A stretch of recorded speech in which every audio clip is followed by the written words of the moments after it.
చంద్రబాబు నాయుడు గారు ఒక 10 మంది మంత్రుల పైన వేటు వేయబోతున్నారని ఒక వార్త అయితే వినిపిస్తూ ఉంది సార్. మరి నిజంగా చంద్రబాబు నాయుడు గారు ఎటువంటి డిసిజన్ తీసుకున్నారా? ఎందుకు ఇటు 10 మందిని సస్పెండ్ చేయాల్సిన అవసరం వస్తుంది? అసలు ఏ కారణం చేత వీళ్ళందరిని సస్పెండ్ చేస్తున్నారు? ఎవరు సార్ వాళ్ళు? ఏ మంత్రులు? గత 3 రోజులుగా విజయవాడ ముంపుకి గురైంది. దాదాపు 3,00,000 మంది ప్రజలు ఇళ్లల్లో ఉండిపోయారు. వాళ్ళకి సరైన ఆహారం గానీ, పాలు గానీ, నీరు గానీ అందట్లేదు. చిన్న పిల్లలున్నారు. వాళ్ళకి పాలు దొరకడం కష్టంగా ఉంది. చాలామంది నీళ్ళల్లోంచి బయటకొచ్చి ఫ్యామిలీలో ఒకరెవరో బయటకొచ్చి, "సార్ మా పని కష్టాలు ఇలా ఉన్నాయని" చెప్పుకుంటున్నారు. ఎందుకంటే కొన్ని ఏరియాలకు దాదాపు 30, 40 డ్రోన్‌లు పెట్టి, డ్రోన్‌ల నుంచి ఆహారం ఇవ్వడం, ఈ నిన్నటి నుంచి ట్రాక్టర్‌లలో గూడా కొంతవరకు వెళ్ళగలుగుతున్నాయి. అయినప్పటికి గూడా ఇంకా ఎవరికి చాలా మందికైతే ఆహారం అందట్లేదు. మీడియా గూడా దగ్గరికెళ్ళిపోయి మీడియాతో మాట్లాడుతున్నారు. కొంతమంది ఫోన్‌లు పనిచేస్తున్న వాళ్ళు ఆహ్, వీడియోలు జూసి కూడా పెడుతున్నారు. నిన్న గూడా ఆయనెవరు 'బిగ్ బాస్' తేజ గూడా ఒక వీడియో రిలీజ్ చేశాడు.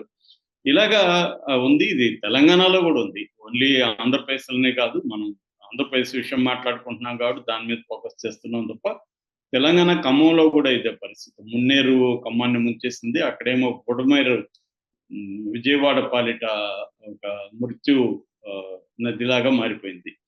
సో, ఈ కాంటెక్స్ట్‌లో చంద్రబాబు తీవ్రంగా శ్రమిస్తున్నాడు. ఆయన రాత్రుళ్ళు గూడా నిద్రపోకుండా మాక్సిమం పని జేస్తున్నాడు. నిన్న గూడా జేసీబీలో ఉంటూ అందరిని పరుగులెత్తించడానికి ట్రై జేస్తున్నాడు గానీ, ఆయన వల్ల కావట్లేదనే విషయం ఆయనే స్వయంగా ఒప్పుకున్నాడు. అంటే ఈ వ్యవస్థలు ఏవి పనిజేయట్లేదు. ఇవి వీటికి దాన్నేమంటారు పక్షవాతం వచ్చాయి వ్యవస్థలకు. పనిచేయని వాళ్ళతో నేను గూడా ఎలా పని చేయించాలో నాకు గూడా తెలియని పరిస్థితి అని మళ్ళీ ఆయన ఎప్పట్లాగే జగన్ మీద తోసాడనుకో, జగన్ వ్యవస్థలు నిర్వీర్యం చేశాడని చెప్తున్నాడు. ఏదేమైనా చంద్రబాబుకి అడ్మినిస్ట్రేషన్ మీద ఇప్పుడు 3 నెలలొచ్చింది గదా! మళ్ళీ ఇంకా ఎంతసేపు జగన్ మీద చెప్తారు. 3 నెలల్లో మరి చంద్రబాబు ఏం చేశాడు వ్యవస్థలని కంట్రోల్ చేయడానికి? కాబట్టి ఇక్కడ ఏందంటే ఎంతసేపు ఎవరి మీదో నెపం పెట్టితే కుదరదు. ఎందుకంటే మనం బాధ్యత వహించాలి. అందుకని చంద్రబాబు కూడా అది ఆయనకి కూడా తెలుసు. ఆయన ఒకవేళ నెపం జగన్ మీదేసినా ఆయనకి అర్థమైంది.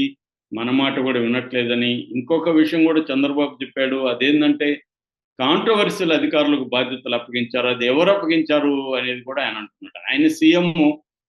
మరి ఆయన ఆధ్వర్యంలోనే సీఎస్ పనిచేస్తదు. మొత్తం వ్యవస్థ పనిచేస్తారు. సో, కీలకమైన బాధ్యతలు అప్పజెప్పినప్పుడు ఈయనకి తెలియకుండా జరుగుతోందా? మామూలుగా చంద్రబాబు మీద గత కొంతకాలంగా అసంతృప్తి తెలుగుదేశంలో కూడా ఉంది. ఈయనకి అడ్మినిస్ట్రేషన్ మీద గతంలో లాగా పట్టు లేదు. కాంట్రోవర్సీ అధికారులకు అందరికీ మళ్ళీ పదవులిచ్చారు. వాళ్ళని కీ పోస్టులు పెట్టారని గత కొంతకాలం నుంచి విమర్శలొస్తున్నాయి. మరెందుకు చంద్రబాబు దాని మీద దృష్టి పెట్టలేదు? ఇదే ఇది. రెండవది ఎప్పుడో గూడా విపత్తులు జరిగినప్పుడు ఒక్కసారిగా విపత్తులని డీల్ చేసే వ్యవస్థ పుట్టుకురాదు. అది ముందు నుంచి వ్యవస్థల్ని నిలబెట్టాలి. అక్కడ జగన్ దగ్గర ఏమైందంటే వాలంటరీ వ్యవస్థ అనేది, సచివాలయ వ్యవస్థ అనేది జగన్‌కి పెద్దగా హెల్ప్ అయింది. కరోనా టైంలో అంత పెద్ద స్థాయిలో జగన్ హెల్ప్ చేయగలిగాడంటే ప్రధానంగా వాలంటీర్లు 50 ఇండ్లకి ఒకరు ఉండడం వల్ల వాళ్ళు హెల్ప్ చేయగలరు. ఇప్పుడు గూడా అలాగ ఉంటే ఎక్కడెక్కడ ఏ ప్రాబ్లమ్స్ ఉందనేది వాలంటీర్లు కోఆర్డినేట్ చేసుకుంటారు గవర్నమెంట్‌తో. ఆ వ్యవస్థని చంద్రబాబు పట్టించుకోలేదు. రాగానే దాన్ని పక్కన పెట్టేశాడు. అట్లాగే ఎన్‌జీఓ వ్యవస్థ. ఎన్‌జీఓ వ్యవస్థ నేను నిన్న గూడా ఒక వీడియోలో చెప్పినాను. మోడీ ప్రభుత్వం వచ్చినాక దేశవ్యాప్తంగా ఎన్‌జీఓ వ్యవస్థ నాశనం చేశారు సార్. ఎన్‌జీఓ వ్యవస్థ ఉంటే ప్రజలకి అనుబంధంగా వాళ్ళు పనిచేస్తుంటారు. మనకి 2009లో సునామీ వచ్చినప్పుడు ముఖ్యంగా తమిళనాడులో ఎన్‌జీఓలు పెద్ద ఎత్తున ప్రజలకి సహాయం పౌర వ్యవస్థలు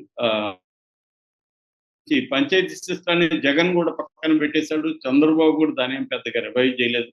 దానివల్ల గూడా అంటే పౌర వ్యవస్థలు, సివిక్ సొసైటీ, సివిల్ సొసైటీ ఇవి సరిగ్గా లేనప్పుడు ఏమవుతుందంటే విపత్తుల్ని ఓన్లీ గవర్నమెంట్ యంత్రాంగం అనేది డీల్ చేయలేదు. గవర్నమెంట్ యంత్రాంగం సరిపోదు.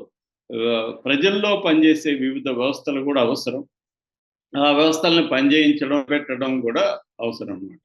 అది చేయలేకపోయారు. అది మనం చంద్రబాబు నిందించడం, జగన్ నిందించడం కాకుండా అన్ని గవర్నమెంట్లు దేశవ్యాప్తంగా ఇదే పరిస్థితి ఉంది. మన కరోనా టైంలో కూడా మన వ్యవస్థలు ఎంత ఘోరంగా ఉన్నాయో చూసాం.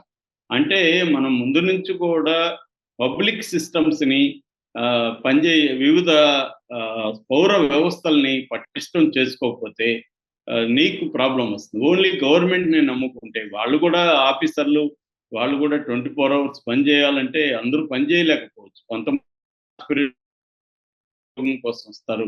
కింది స్థాయిలో ఏందంటే ఎక్కువ మంది కాంట్రాక్ట్ ఉద్యోగులే ఉంటారు. రెగ్యులర్‌గా ఉండరు. వాళ్ళకి ఆల్రెడీ సాలరీ తక్కువ. వాళ్ళెందుకు ప్రాణాలు తెగించి పోరాడతారు. సో, అందువల్ల సిస్టమ్స్ ఫెయిల్యూర్ అనేది క్లియర్‌గా కనిపిస్తుంది. దీంతో చంద్రబాబు తీవ్ర ఆగ్రహం వ్యక్తం చేశాడు. ఆల్రెడీ జక్కంపూడికి సంబంధించిన శ్రీనివాస్ అనే ఒక ఐఏఎస్ ఆఫీసర్‌ని సస్పెండ్ చేశాడు. ఈ కాంటెక్స్ట్‌లో ఆయన మంత్రుల మీద కూడా తీవ్రంగా కోపాన్ని ఎక్స్‌ప్రెస్ చేస్తున్నట్టుగా మనకు కనపడుతుంది. మంత్రులు ఏందంటే ఎక్కువ మంది మనకు కనపడట్లేదు. మన నారా లోకేష్ కనిపిస్తున్నాడు. తర్వాత వంగలపూడి అనిత కనిపిస్తుంది.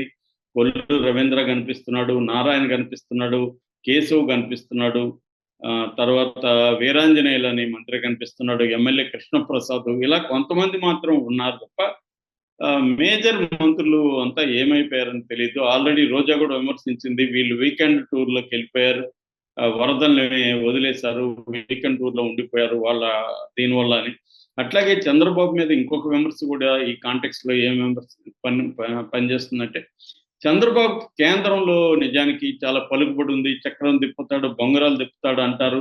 కానీ ఇప్పుడు కేంద్రం నుంచి పెద్దగా ఇక్కడ ఏమి రాలేదు. తీసుకురాలేకపోయాడు. పెద్ద ఎత్తున పవర్ బోట్స్‌ని తీసుకురావాలని చెప్పారు. పవర్ బోట్స్ అయితే లోపలికి వెళ్ళగలిగేవి. సో, పవర్ బోట్స్ ఎక్కువ రాలేదు. డ్రోన్స్ కూడా లోకల్ డ్రోన్స్ ఉన్నాయి గానీ అవి కమర్షియల్ డ్రోన్స్ కాదు. అందువల్ల ఎక్కువ బరువునవి క్యారీ చేయలేవు. మిలిటరీ డ్రోన్స్ అయితే ఎక్కువ బరువుని క్యారీ చేయగలుగుతారు. మోర్ ఎఫిషియెంట్‌గా ఉంటాయి. ఈ కమర్షియల్‌ది 4, 5 కేజీలు పెట్టగానే అవి ఇబ్బంది పడిపోతాయి. రెండోది వెదర్‌లో అవి సరిగ్గా పనిచేయవు ఈ వెదర్‌లో. నేను గూడా చూసాను. నేను కిలింగ్ వీరప్పనప్పుడు పారాషూట్‌లోకెళ్ళినప్పుడు నేను దానికి పనిచేశాను. 4 సార్లు డ్రోన్స్ వచ్చి పని చేయలేక రిటర్న్ ఎళ్ళిపోయినాయి. ఎందుకంటే రెయిన్ పడుతున్నప్పుడు ఈ డ్రోన్స్ సరిగ్గా పనిచేయవు. సో, ఇటువంటి ప్రాబ్లమ్స్ ఉన్నాయి. కేంద్రం నుంచి చంద్రబాబు తీసుకురావాల్సినంత తీసుకురాలేదు. కేఏ పాల్ గూడా నిన్న విజిట్‌కొచ్చి ఆయన గూడా విమర్శించాడు. 10,000 కోట్లన్న అవసరం ఎందుకంటే భయంకరమైన ఆస్తి నష్టం ప్రాణ నష్టం తక్కువే జరిగింది. 15 మంది ఎంతో చనిపోయినట్టుగా ఇప్పటివరకు చెప్తున్నారు గానీ, అంటే అది కూడా తక్కువ అని చెప్పలేము మనం. 15 మంది ప్రాణాలనేది తక్కువైతే కాదు. బట్ ఇతర గుజరాత్ ఇలాంటి రాష్ట్రాలతో పోల్చుతున్నప్పుడు ప్రాణ నష్టం తక్కువే ఉంది. బట్ ఆస్తి నష్టం పెద్ద ఎత్తున కనబడుతుంది. నిన్ననే టాటా షోరూమ్‌లో 300 కార్లు కొత్త కార్లు ఎలా మునిగిపోయినాయో విజువల్స్ చూసాం మనం. ఇలాగా కొన్ని వందల పశువులు చనిపోయినాయి. ఇండ్లంతా కూడా ఫస్ట్ ఫ్లోర్, సెకండ్ ఫ్లోర్ వరకు కూడా కొన్ని ఇండ్లు మునిగిపోయినాయి.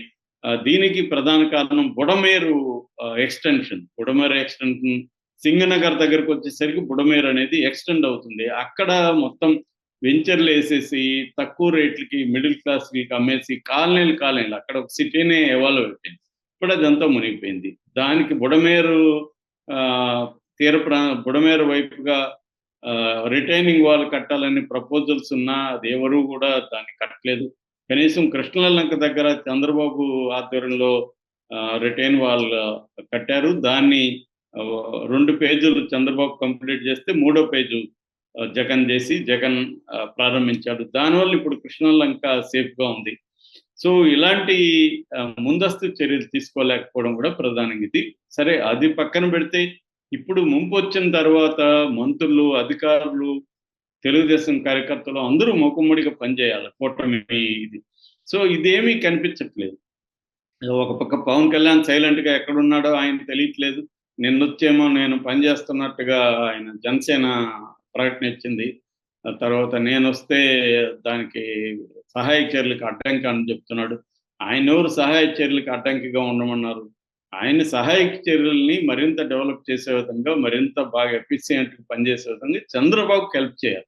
చంద్రబాబు పనిచేస్తున్నప్పుడు మంత్రులు కూడా పనిచేయాలి. మంత్రులు వివిధ శాఖలు సమన్వయం చేసుకుంటూ పనిచేయాలి. ఒక్కరే పనిచేసే వ్యవహారం కాదు. సో, ఎందుకంటే 3,00,000 జీవితాలు అక్కడ ఉన్నాయి. సో ఈ క్రమంలో చంద్రబాబు ఇప్పుడు తీవ్ర నిర్ణయం తీసుకున్నట్టు చెప్తున్నారు. దాదాపు 10 మంది మంత్రుల మీద ఆయన వేటు వేయబోతున్నారని చెప్తున్నారు. ఆయనైతే సీరియస్ గా వార్నింగ్ అయితే ఇచ్చారు.